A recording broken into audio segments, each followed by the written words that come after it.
American Morning, the most news in the morning, period. Weekdays 6 Eastern.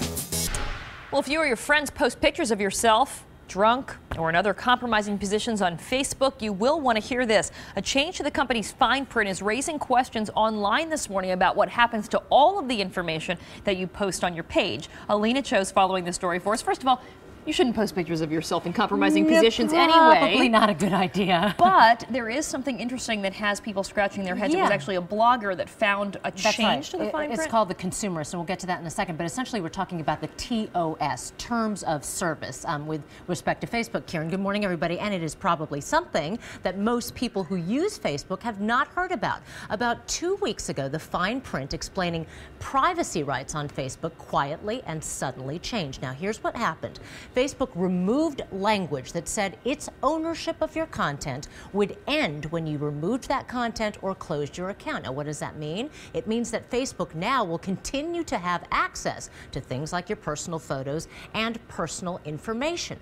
The blogs, as you might imagine, went crazy. The Consumerist, published by Consumer Reports, responded by saying Facebook's new terms are tantamount to, quote, "We can do anything we want with your content forever."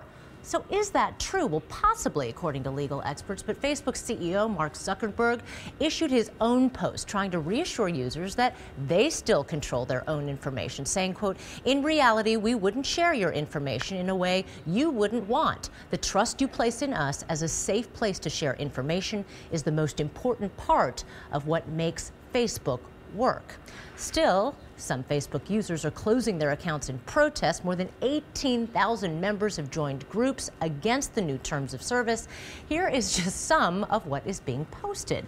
Quote, "These new terms are beyond insane. Someone has to put a stop to this." Another person who says he's a professional photographer wrote, quote, "Guess I'll be taking my stuff down. Bye-bye, Facebook advertisers. I won't be seeing your ads." And yet another person wrote, "I'm scared knowing one day I might find a picture of me or even a family member that I didn't give permission to be used. I can't even delete anything I previously uploaded because they retain copies, which they will probably sell to some third party to make an easy buck. This sucks." Now, you know, keep in mind, thousands upon thousands of people, Kieran, use Facebook. They're perfectly happy. I personally don't have a Facebook account because I might be a little more sensitive than most about my personal information being shared. But, you know, the key thing here is a lot of people agree to those terms of service. Right.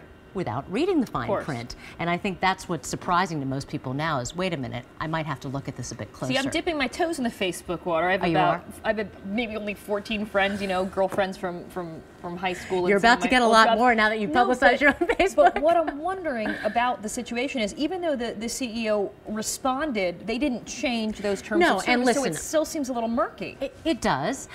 The truth is sometimes when things like this get publicized and more people learn about it and more people protest the change, that sometimes they reverse that, but we'll have to see what happens. Because there's also a lot of people that say even if you delete yourself from Facebook and you close up your account, that still is retained in their archives. Let's say an email you send, that would be retained in the archives. Yeah, of course. So anyway, it's all interesting. Think twice, guys. I mean, I know you're talking about your own personal pictures that you're just putting out there for the world to see. And never post drunk photos online. Yeah, well, you don't get drunk. You're right. Thanks, Alina. You bet.